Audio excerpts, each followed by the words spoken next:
Hello, I'm Jake, and I'm here to introduce that guy's custom event system simplified. A nice little tool for beginner developers to help them create some more complex scenes without necessarily having all the confusing and chaotic hierarchy that tends to come with those kinds of scenes. So, first things first, what's a beginner user? So, in my experience, I would say a beginner user is somebody who's not had too much experience, obviously, with Unity, but has completed at least a couple of tutorials, and someone who doesn't have too much programming experience to begin with, but knows the basics of data structure, data types, methods, objects, stuff like that. So not necessarily someone who's been programming for a long time, but also not somebody who's completely fresh off the bat. So, this tool is aimed, as I said, at helping simplify interactions between objects and scenes. It's a custom event system, and, well, it'll be easier to show you what it kind of does. So here, in this scene, we've got quite a lot of moving parts, quite a lot of different interacting objects. We've got a couple of sound players up here, each of which have their own different sound, and they've all got a script here attached that allows you to play that sound. We've got a couple of moving boxes, platforms that can trigger the moving boxes, and we've got some buttons over here to play the sounds. So, as you can see, there's a lot of different moving parts, all of which interact with each other. So, if we go over here and press this button, that will play the first sound, which is a clapping sound. Might be getting a little bit drowned out by the background music. So this is the second sound, this is the third, etc. This plays all of the sounds sequentially, so one after the other after the other. Which you can just barely hear in the background there.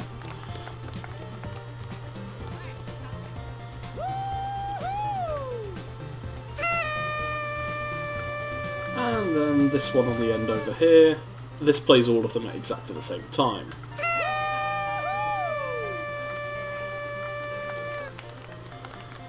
So, then we've got a little platform here that starts this box moving. And once this box reaches its destination, that starts the next box moving, which will take us over to this platform over here. So, this platform on the ground here, when we step on this, it will play one of the random sounds from those three. It's decided to play the clapping for us. And every time we step on it, that will generate a different random sound to play, or choose a different random sound to play. And lastly, this little platform over here, this little button over here even, can call back this platform, which causes the boxes to move in such a way that they create a bridge back to the first platform. So lots of little moving parts, lots of little interactions. In order to set something like this up, we have to have a lot of references. So, as these two green platforms share the exact same trigger platform script, they both need to have an identifier as to whether it's the starting platform or not. They need to hold a reference to which box needs to be moved, and they need to have 3 sound references. So only the start platform actually uses the moving platform reference, and only the ending platform uses these 3 sound references, but they both need to have all of them regardless, because they share the same script. So next we have these little boxes over here. So these all have a sound that they're initially meant to play, the type of playback that sound will do, so 0 is just playing a singular sound, 1 is playing it sequentially, and 2 is playing them all at the same time. So because the one that plays them all at the same time needs to have an access to every single sound that's in the scene, it needs to have 3 references, even though all 4 of the other boxes only need 1 singular reference. So things like this can start to get confusing. It can start to create a very chaotic hierarchy. This is where my tool comes in. So if I swap over to this other virtually identical scene, then things, you can see it looks exactly the same, will prove that it works in basically exactly the same way. You can see, platform over here. Once that obnoxiously long trumpet ended. So we've got this moving stuff that works exactly the same. Stepping on the end, plays a random sound, etc. This, however, doesn't need as many references. So as we can see on this little platform, on this little trigger here, we don't need to hold references to all of the sounds we're going to play. On this moving platform, we only need to know whether it's the start platform or not. We don't need to hold a reference to everything else. And for these moving platforms, oops, we've got a little event here that we've written on, just to say which platform it is, so we can call the other one once that platform is in the correct position, so we can start moving them both based on their position to each other. So this creates things in a much, much simpler light. If we actually look into the code, we can see that this is made up of 3 different scripts, this little custom event system. So we've got the triggers, which hold a trigger name, a script name, a method name, a tag, and a couple of options. So in general, a basic user to call a basic trigger would just need to provide a trigger name, script name, a method name, and a tag. Everything else will be pre-filled in by the different constructors that we've got here. Then we have the fire command, which will actually run the event, run the trigger. We have the ability to set parameters, both on creation of a trigger and after the trigger is already created. And we've got a couple of methods here that allow us to fire these triggers by their name, and fire multiple at the same time by their name. Secondly, we have the custom event master script. So this just acts as a handler for the triggers and makes sure that they get to the correct handlers. I guess I should say this acts as a bridge for the triggers to make sure they get to the correct handlers. Speaking of the handlers, nice little small script here. Essentially this just looks through a object, finds a component given the script name or the component's name, and then calls the provided method from the trigger on that component. So, how does this work in action? Well, if we head back to the scene and head over to one of our manual sound triggers, then we can see down on the side here we have our manual sound trigger script, which I just accidentally collapsed, and we can see there's a custom event trigger script on the bottom here. So if we open our manual sound trigger script, if I just give you Visual Studio a second to open that. Oh, we've already got it open up here. Even better. So, you can see that we create a couple of triggers for the different types of sounds that we're going to play. So we've got one that creates it based on, one that creates a trigger based on a tag that is provided. So in this case, the sound tag to play variable says sound 1, so it will create a trigger with the tag sound 1. Over here, we've got one that passes in a parameter of true. This tells it that it needs to be played sequentially. And then we've got one over here that passes in the tag sound and explicitly disables exact tag match. What this does is it means every object in the scene, every handler in the scene that has a tag of sound, whether it's sound 1, 2 or 3, as long as it contains that word sound, will all be triggered. Then calling it is as simple as just saying getting a reference to the to the custom event trigger script and calling the fire by name command. There are a couple of other ways of doing it, however the easiest is to do this fire by name. As long as the trigger name has been provided, then it can be called from that. If we actually have a look in the sound player too, nothing special about the trigger audio, well, I should say. Over here we can see that the method name here that we are providing is trigger audio. over here in the sound player 2 we can see that there's nothing special about this apart from the fact that it returns a bool.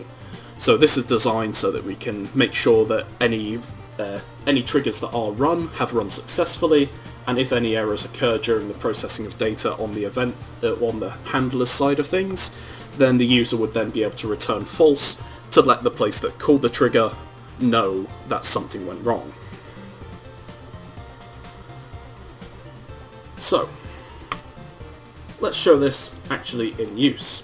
Please ignore that error, that was just Visual Studio 2015 deciding not to actually connect up to Unity properly. So, I put together a little test essentially. So we've got this button press checker, which has a press a button script attached to it. And this press a button script is completely empty, completely blank. So, we're going to, what we want to do is call this play my audio method on a sound, and we're going to be playing this particular sound up here, which as we can see on the handler, has a tag of sound 1. So, the tool actually in use, you can see we just need to go into our demo scripts and get the custom event trigger script. We're going to drag this onto our object. In our script, we're going to get a reference to custom event trigger. We're going to call this event triggers, doesn't matter what the name is. And then we're going to say this is equal to GameObject.get component custom event trigger. So this just gets a reference to the script that we just dragged onto this press a button object. And in update we're going to say if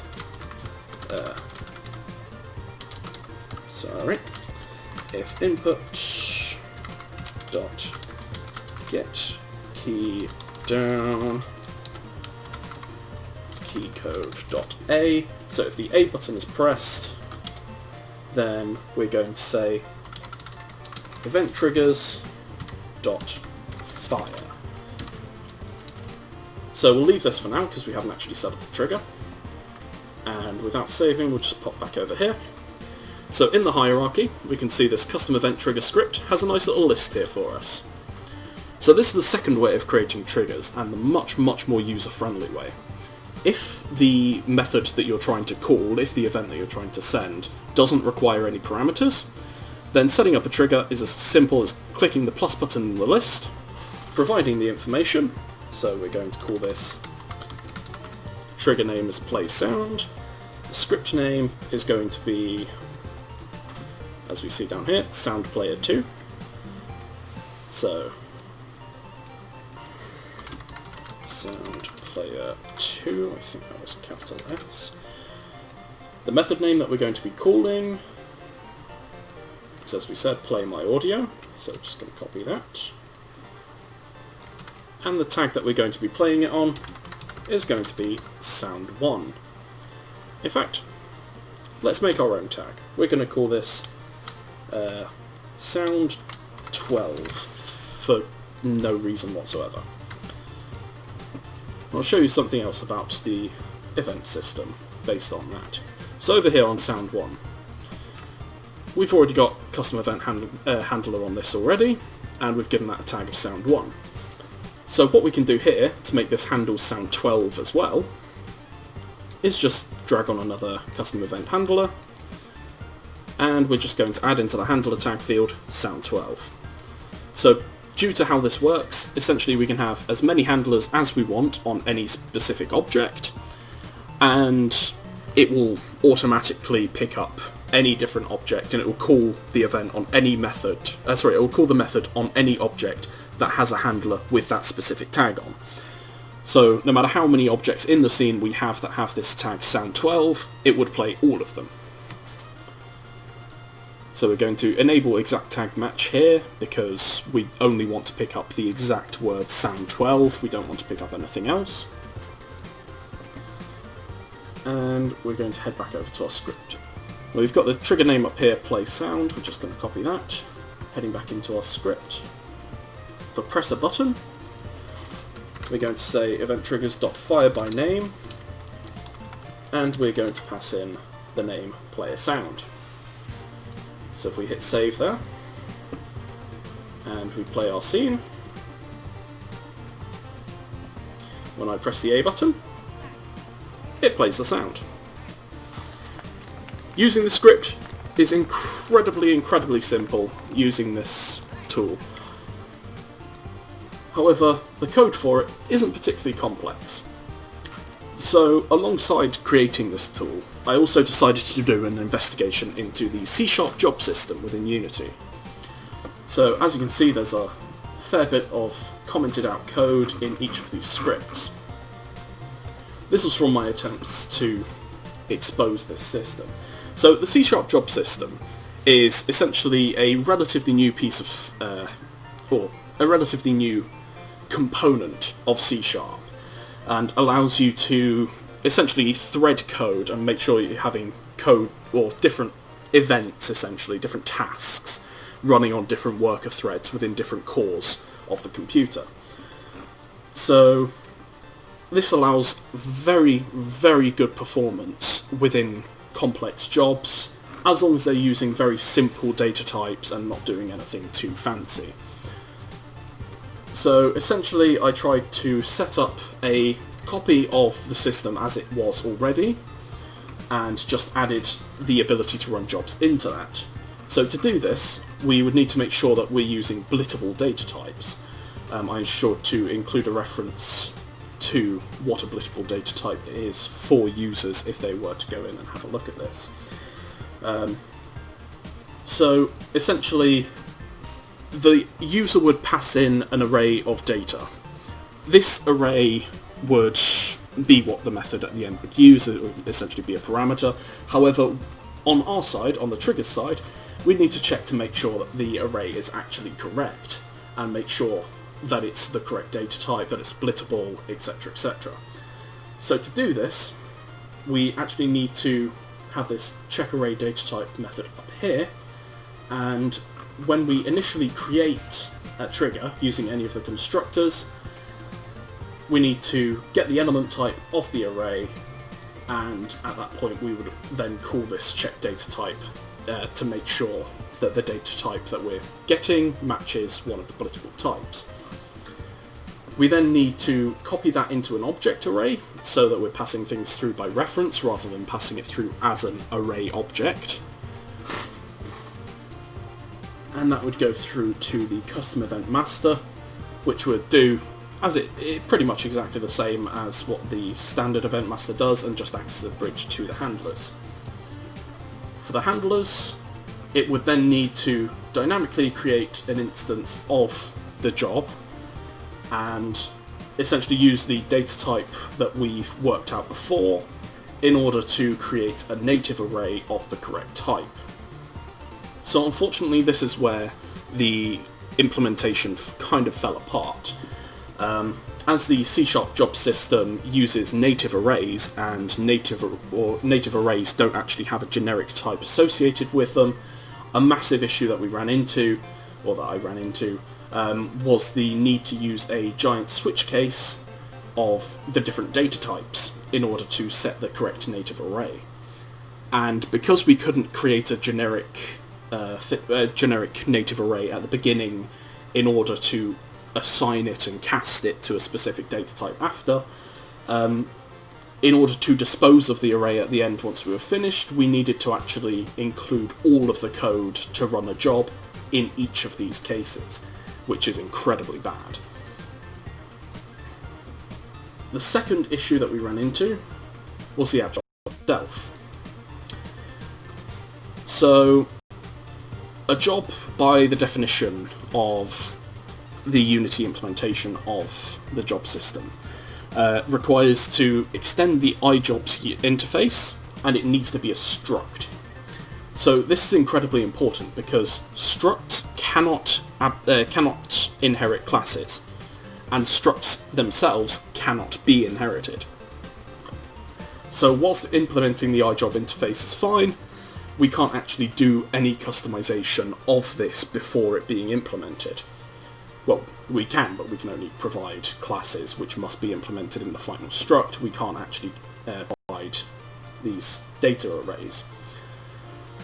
So here we can see that the problem of it the problem of it not accepting generic types shows its face again, in that we have to have a different data array for all of the different data types that are possible to use, and we need to have a set data array method for each of those types.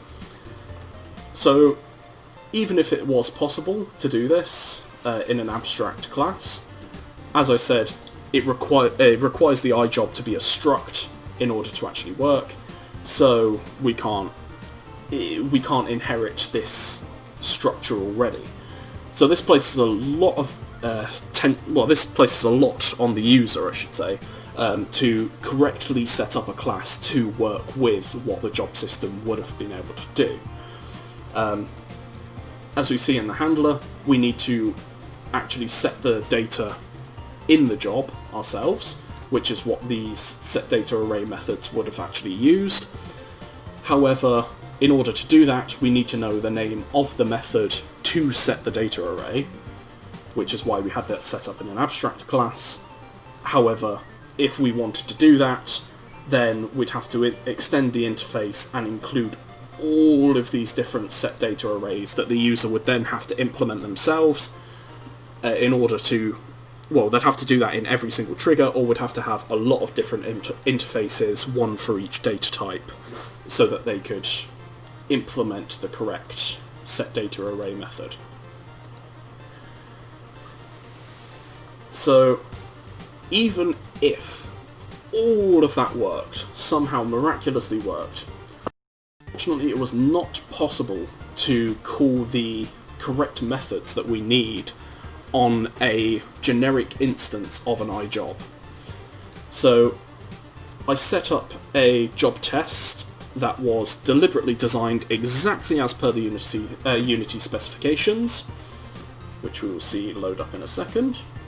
And using that as a test, I ran an event through as a int16.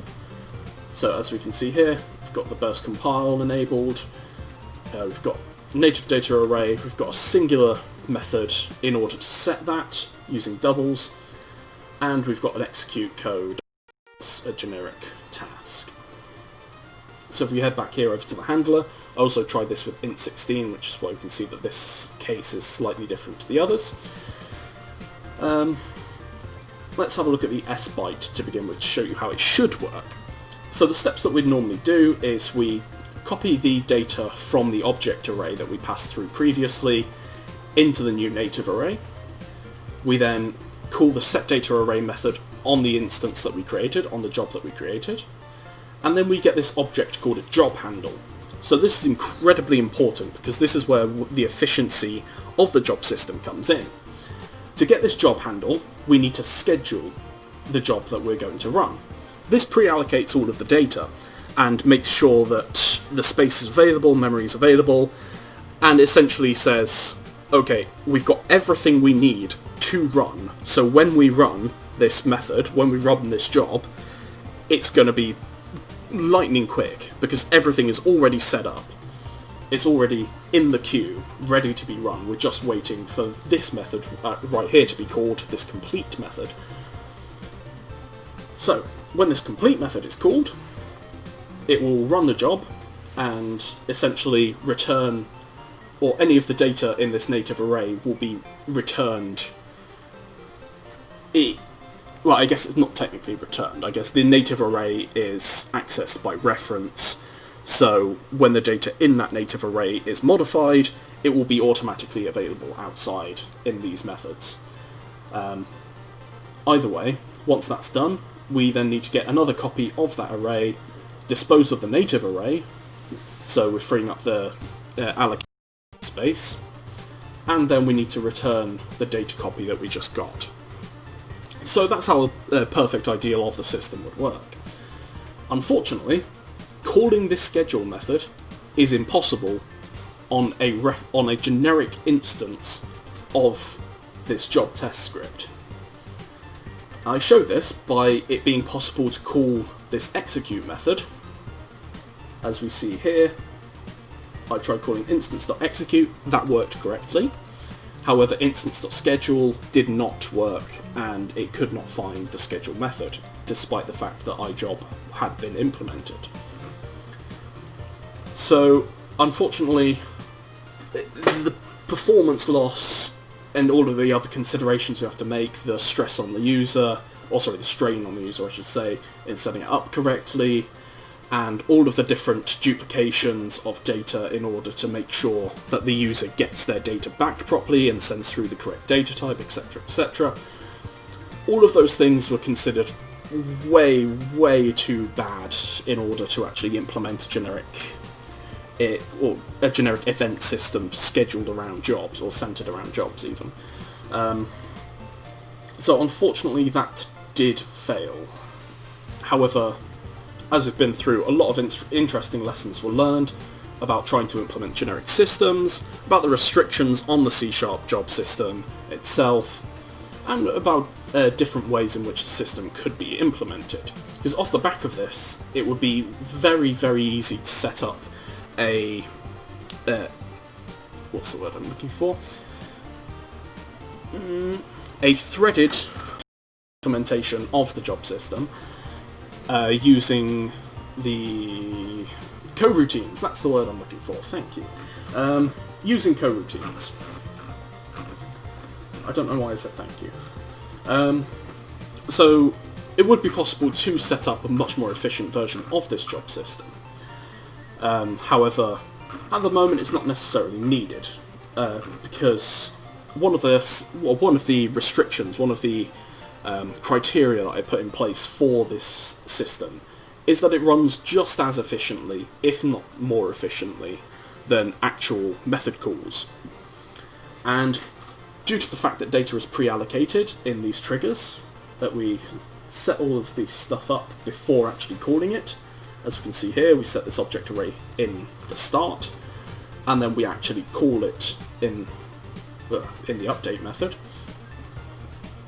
And this data pre-allocation and front-loading of references in this master script, as we can see here, where we get objects, all of the objects in the scene that contain a custom event handler. So we front-load the references, make sure that objects are being, make sure that data is being passed through by reference by using an object array, and pre-allocate that data by setting it in the start method. By doing all these things, we create a very, very efficient event trigger. So when this is run, in general this will run about as fast, if not slightly faster, than a standard method call in most situations. So the only, from the testing that I've done, the only exceptions to this that I have found is if you are running a lot of jobs at the same time. When I say a lot of jobs, I'm talking about 200,000. If you do something like that, then you'll tend to get about twice the delay in response time for events as you would from standard method calls. So there is a slight performance loss there that does stack up. I believe this is because it's funneling all of the events, trying to execute them one by one by one by one, and it sort of clogs up the master script. So it can't really send them all through at the same time.